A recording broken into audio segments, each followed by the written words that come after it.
buat Marc Marquez terkaget-kaget. Sesuatu yang besar, Honda siapkan kejutan di tes MotoGP Jerez? Beberapa alasan untuk optimis menjelang MotoGP Spanyol akhir pekan ini di Jerez, karena Honda menargetkan salah satu jendela pengembangan terpentingnya musim ini.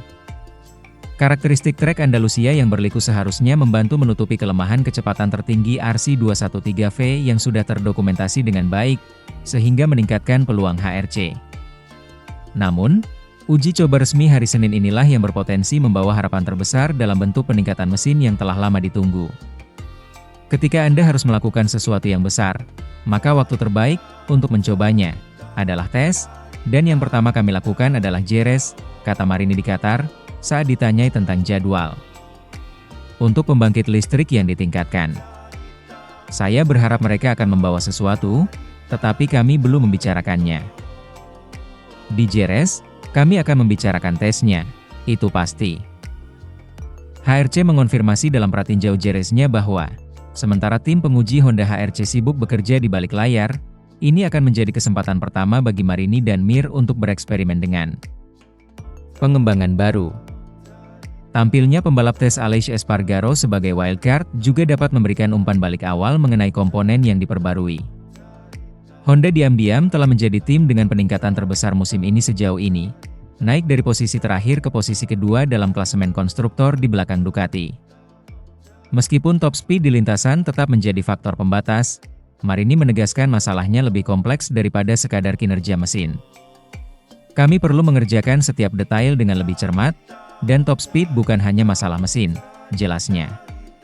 Dari angka-angka tersebut, saya rasa mesin kami sangat bagus. Sangat mudah dikendarai. Mesin ini merupakan hasil kompromi dari banyak hal yang tidak memberikan kami kecepatan tertinggi. Meski tertinggal dalam kecepatan tertinggi, pembalap Italia itu, yang kini berada di posisi ke-10 dalam kejuaraan dunia, telah mencatat 3 kali finish 10 besar YP berturut-turut dan yakin. Momentum sedang dibangun menjelang Jerez. Kami mengawali tahun ini dengan baik dan hal terpentingnya adalah kami mampu meningkatkan performa kami di setiap akhir pekan, ungkapnya. Motor dan saya terus membaik, dan sekarang kami tiba di Jerez, trek yang sangat dikenal semua orang dan trek yang sangat ketat antara tim dan pembalap.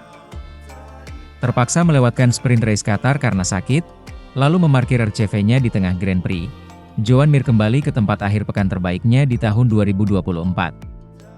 Mir mencetak poin di sprint ke-9 dan EP ke-12 di Jerez tahun lalu, tetapi ia memiliki target yang lebih tinggi dengan paket 2025 yang jauh lebih baik. Saya sudah menjalani minggu yang baik untuk pulih dan berlatih dengan baik. Saya sudah kembali merasa dalam kondisi terbaik, ungkapnya. Sekarang kami akan berangkat ke Jerez, balapan Eropa pertama tahun ini, dan saya yakin para penggemar tuan rumah akan memberikan semangat lagi.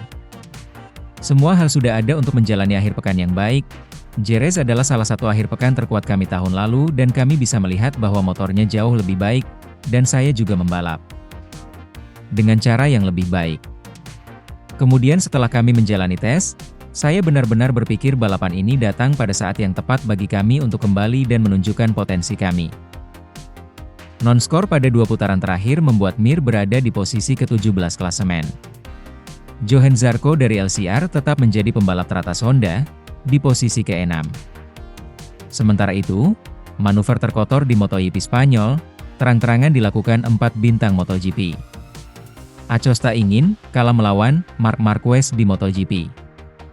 Pedro Acosta berbicara tentang keinginannya untuk bertarung langsung melawan Marc Marquez. Pembalap KTM MotoGP Pedro Acosta mengatakan ia ingin bisa kalah melawan Marc Marquez karena memiliki kemampuan untuk melawannya saja sudah merupakan sebuah prestasi.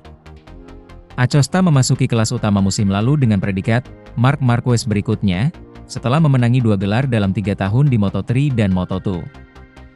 Bersama tim Tech 3 KTM, Acosta mencetak podium MotoGP pertamanya hanya dalam putaran keduanya dan mencapai 9 kunjungan mimbar di sprint race dan Grand Prix pada tahun 2024. Namun, musim 2025 sejauh ini gagal memenuhi harapan tersebut, karena motor KTM yang tidak kompetitif membuat Acosta hanya mencetak 24 poin dari 4 putaran pertama. Dalam wawancara dengan Mundo Deportivo, Acosta ditanya tentang balapan melawan Marc Marquez dengan mesin yang setara di tengah kaitan pembalap berusia 20 tahun itu dengan VR46 Ducati tahun depan. Marquez telah memberikan restunya untuk langkah seperti itu, dan Acosta mencatat, jika legenda sepeda motor seperti Marc mengatakan itu menyanjung dan positif. Kita lihat saja apa yang akan terjadi di masa depan. Acosta menindaklanjutinya dengan komentar yang menyoroti rasa frustrasinya pada situasi KTM saat ini. Saya lebih dari sekadar ingin mengalahkannya, saya juga ingin bisa kalah melawannya, ungkapnya. Bertarung dengan pembalap sekaliber dia saja sudah merupakan sebuah prestasi, termasuk saat Anda tertinggal.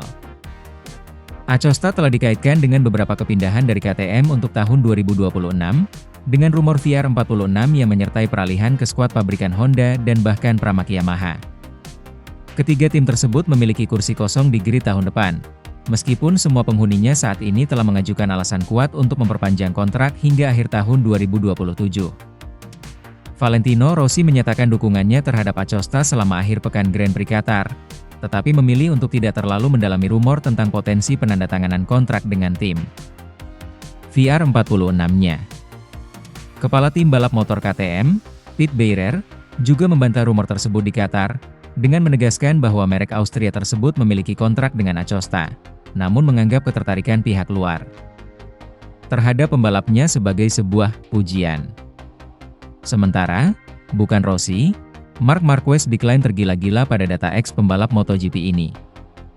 Scott Redding membuat klaim menarik soal sosok pembalap MotoGP lain yang datanya sering dilihat oleh Marc Marquez dan orang itu bukan Valentino Rossi.